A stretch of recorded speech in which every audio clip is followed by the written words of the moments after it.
ఆంధ్రప్రదేశ్లో టీడీపీ, జనసేన, బీజేపీల కూటమి గవర్నమెంట్ ఏడాది పాలన పూర్తి చేసుకుంది. ఈ ఏడాది కాలంలో కూటమి సర్కార్ ఎలా పనిచేసింది? నియోజకవర్గాల్లో మంత్రులు, ఎమ్మెల్యేల గురించి జనాలు ఏమనుకుంటున్నారు? అసలు ఇప్పటికిప్పుడు రాష్ట్రంలో ఎన్నికలు వస్తే ఏం జరుగుతుంది? ఇలాంటి ప్రశ్నలకి సమాధానాలు తెలుసుకోవాలనే ఉద్దేశంతో ఓ సంస్థ సర్వే చేసింది. ఆ సర్వేలో ఎవ్వరూ ఊహించని విషయాలు బయటపడ్డాయి. అయితే అసలు ఆ సర్వే చేసింది ఎవరు? ఆ సర్వేలో ఎలాంటి షాకింగ్ విషయాలు బయటపడ్డాయి?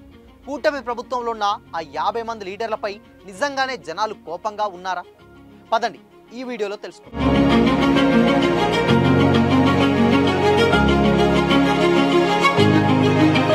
సాధారణంగా ప్రభుత్వ పనితీరుపై మాటిమాటికి సర్వేలు జరగవు. ఏదో ఎన్నికలకు ఓ ఏడాది ముందు, లేదంటే ఓ 6 నెలల ముందు రకరకాల సర్వే సంస్థలు బయటకొచ్చి ప్రభుత్వం బాగా పనిచేసిందా లేదా, నాయకులపై ప్రజలు కోపంగా ఉన్నారా లేదా ఆనందంగా ఉన్నారా, ఈ ప్రభుత్వ పాలనలో రాష్ట్రం ముందుకెళ్ళిందా వెనక్కెళ్ళిందా లాంటి ప్రశ్నలపై బాగా సర్వే చేసి రిజల్ట్స్ బయట పెడుతుంటారు.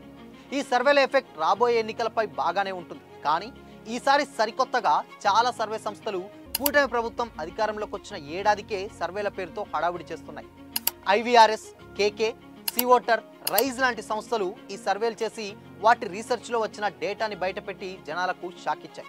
అయితే ఇంతకీ ఈ సర్వేల్లో ఏముందంటే, ఆంధ్రప్రదేశ్లో 2024తో జరిగిన జనరల్ ఎలక్షన్స్లో టీడీపీ, జనసేన, బీజేపీ కూటమిగా పోటీ చేసి 175 అసెంబ్లీ సీట్లలో 164 సీట్లు గెలుచుకోవడమే కాకుండా 25 పార్లమెంట్ సీట్లలోనూ 23 సీట్లు గెలుచుకొని చరిత్ర సృష్టించింది. అయితే ఈ గెలుపు తర్వాత ప్రభుత్వం ఏర్పాటు చేసిన కూటమి పార్టీలు ఏడాదిగా ఆంధ్రప్రదేశ్లో పాలన సాగిస్తున్నాయి. ఈ ఏడాది పాలనపై రైజ్ సంస్థ చేసిన తాజా పరిస్థితులపై బాగా రీసెర్చ్ చేసింది. ముందుగా రీజన్ల వారీగా రిజల్ట్స్ అనౌన్స్ చేసింది. ఇక రీసెంట్గా మొత్తం రాష్ట్ర వ్యాప్తంగా ఉన్నటువంటి పరిస్థితులను, సర్వేలో తేలిన అంశాలను కూడా బయటపెట్టారు. రైజ్ సంస్థ బయటపెట్టిన సర్వే డేటా ప్రకారం ప్రభుత్వ పనితీరు బాగుందని 52.8% ప్రజలు అభిప్రాయపడ్డారు. బాగలేదని 26%, పర్వాలేదని 21.2% ప్రజలు చెప్పారట. గత వైసీపీ ప్రభుత్వం, ఇప్పటి కూటమి ప్రభుత్వం పనితీరులో ఏ ప్రభుత్వ పనితీరు బాగుందని అడిగితే కూటమి ప్రభుత్వం పనితీరు బాగుందని 51%, వైసీపీ ప్రభుత్వమే బాగుందని 38% మంది అన్నారట. మరో 11% మంది మాత్రం ఏం చెప్పలేమన్నారట. సంక్షేమ పథకాల విషయంలో మాజీ సీఎం జగన్ అద్భుతంగా పనిచేశారని 52%, లేదు చంద్రబాబు సంక్షేమ పథకాలే బాగున్నాయని 48% మంది చెప్పారట. ఏ సీఎం హయాంలో అభివృద్ధి ఎక్కువగా జరిగిందని అడిగితే చంద్రబాబు అని 59%, జగన్ అని 41% మంది చెప్పారు. ఇక ప్రస్తుత ప్రభుత్వంలో అమరావతి అభివృద్ధి ఎలా ఉందని అడిగితే దానిపై ఎక్కువగా ఫోకస్ పెడుతున్నారని, అది మంచిదేనని 78% మంది చెప్పారు. అంతా బాగానే ఉన్నా అసలు ట్విస్ట్ ఏంటంటే, కూటమి ఎమ్మెల్యేల పనితీరు గురించి జనాలు చెప్పినటువంటి మాటలే.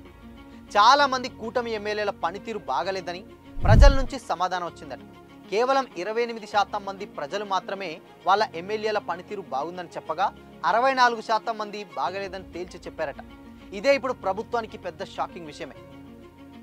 రాష్ట్ర మంత్రివర్గంలో కేవలం 6 మంత్రుల పనితీరు మాత్రమే బాగుందని ప్రజలు చెప్పారట. అందులో CM Chandrababu, deputy CM Pawan Kalyan, Nara Lokesh, Narayana, Ramanaidu, Payyavula Keshavulu చాలా బాగా పనిచేస్తున్నారని మెచ్చుకున్న జనాలు కొండపల్లి శ్రీనివాస్, నాదెండ్ల మనోహర్, గుమ్మిడి సంధ్యారాణి, కందుల దుర్గేష్, అనగాని సత్యప్రసాద్, వంగలపూడి అనిత, అచ్చెన్నాయుడు, ఆనం రామనారాయణ రెడ్డిల పనితీరు పర్వాలేదని చెప్పారట. కానీ ఓ 10 మంది మంత్రుల పనితీరు మాత్రం అస్సలు బాగలేదని తెగేసి చెప్పారట. అందులో కొల్లు రవీంద్ర, సత్యకుమార్ యాదవ్, పార్థసారథి, దూలబాల వీరాంజనేయ స్వామి, గొట్టిపాటి రవికుమార్, బీసీ జనార్దన రెడ్డి, సవిత, మండవల్లి రాంప్రసాద్ రెడ్డి, వాసంశెట్టి సుభాష్ పేర్లు ఉండడం ఇక్కడ కూటమి సర్కార్కి కొంచెం ఆందోళన కలిగించే విషయమే. కూటమి గురించే కాకుండా పార్టీలకు అతీతంగా ఓవరాల్గా పర్ఫార్మెన్స్ గురించి కూడా ఈ సర్వే కొన్ని ఇంట్రెస్టింగ్ విషయాలు బయటపెట్టింది.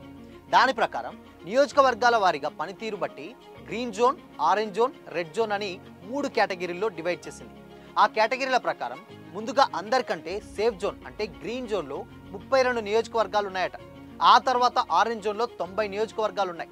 ఇక రెడ్ జోన్లో 53 నియోజకవర్గాలు ఉన్నాయట. ఏ జోన్లో ఏ మండలాలు ఉన్నాయో డిస్క్రిప్షన్లో క్లియర్గా ఇస్తాను, చెక్ చేసుకోండి. అయితే ఇందులో ఓన్లీ కూటమి ఎమ్మెల్యేల గురించి మాట్లాడుకుంటే మొత్తం 28 మంది కూటమి ఎమ్మెల్యేలు గ్రీన్ జోన్లో ఉన్నారట. ఆరెంజ్ జోన్లో 97 మంది ఎమ్మెల్యేలుంటే ఓ 50 మంది ఎమ్మెల్యేలు మాత్రం రెడ్ జోన్లో ఉన్నారట. ఎమ్మెల్యేల తర్వాత ఎంపీల పనితీరు కూడా 3 డిపార్ట్మెంట్లుగా విడగొట్టింది రైజ్ సంస్థ. దాని ప్రకారం తెలుగు రాష్ట్రాల నుంచి పార్లమెంటుకి ప్రాతినిధ్యం వహిస్తున్న ఎంపీల పనితీరు గురించి కూడా ప్రజల అభిప్రాయాన్ని సేకరించామంది. ఆ డేటా ప్రకారం అందరికంటే గొప్పగా పనిచేస్తూ గ్రీన్ జోన్లో ఉన్న నేతల్లో ఫస్ట్ ప్లేస్ పెమ్మసాని చంద్రశేఖర్ దేనట. ఆ తర్వాత సెకండ్ పొజిషన్లో కింజరపు రామ్మోహన్ నాయుడు, మూడో స్థానంలో బైరెడ్డి శబరి, నాలుగో స్థానంలో కేసినేని చిన్ని, ఐదో స్థానంలో లావు కృష్ణదేవరాయలు, ఆరో స్థానంలో పుట్టా మహేష్, ఏడో స్థానంలో ఎంపీ గురుమూర్తి ఉన్నారు. అయితే గురుమూర్తి వైసీపీ ఎంపీ కావడం ఇక్కడ విశేషం. ఇక వీళ్ళ తర్వాత ఆరెంజ్ జోన్లో బాలశౌరి, శ్రీభరత్, పురంధేశ్వరి, కలిశెట్టి అప్పలనాయుడు, తంగెళ్ల ఉదయ శ్రీనివాస్, దగ్గుమల్ల ప్రసాదరావు, వేమిరెడ్డి ప్రభాకర్ రెడ్డి, సీఎం రమేష్, శ్రీనివాస వర్మ, హరీష్ మాధూర్, వైసీపీ ఎంపీ మిథున్ రెడ్డి ఉన్నారట. ఇక ఫైనల్గా ఎంపీలో పరమ చెత్త పర్ఫార్మెన్స్తో రెడ్ జోన్లో ఉన్న లిస్ట్ చూస్తే అందులో మాగుంట శ్రీనివాసుల రెడ్డి, తెన్నేటి కృష్ణప్రసాద్, అంబికా లక్ష్మీనారాయణ, వైఎస్ అవినాష్ రెడ్డి, తనూజారాణి, బస్తిపాటి నాగరాజు ఉన్నారట. సో ఈ లెక్కన చూస్తే మొదటి ఏడాది పాలనలో కూటమి ప్రభుత్వానికి మంచి పాజిటివ్ రెస్పాన్సే వచ్చినట్లుంది. ముఖ్యంగా అమరావతి రాజధాని, పోలవరం ప్రాజెక్ట్, పరిశ్రమల ఏర్పాటు, గ్రామాల్లో మౌలిక వసతుల కల్పన లాంటి అభివృద్ధి పనుల్లో వేగంగా ముందుకెళ్తుండడం కూటమి సర్కార్కి బాగా కలిసొస్తుంది. ఇంకోవైపు రాష్ట్రం ఆర్థికంగా ఇబ్బందుల్లో ఉన్నా వెనక్కి తగ్గకుండా సామాజిక పింఛన్ మొత్తాన్ని పెంచడం, 3 గ్యాస్ సిలిండర్లు అందించడం, అన్న క్యాంటీన్లను రీఓపెన్ చేయడం, రీసెంట్గా తల్లికి వందనం పథకం ద్వారా వేల రూపాయల నుంచి లక్షల వరకు తల్లుల ఖాతాలో వేయడం, అన్నదాత సుఖీభవ పథకంతో రైతుల ఖాతాలో 7,000 రూపాయలు వేయడం, ఇలా వరుసగా ప్రజలకి సంక్షేమ పథకాలు కూడా అందిస్తుండడంతో పాజిటివ్ గ్రాఫ్ పెరుగుతుంది. అయితే ప్రభుత్వ పనితీరు బాగానే ఉన్నా ఎమ్మెల్యేలపై ప్రజల్లో అసంతృప్తి పెరగడం కూటమి సర్కార్కి డేంజర్ జోన్లో పడేస్తుంది.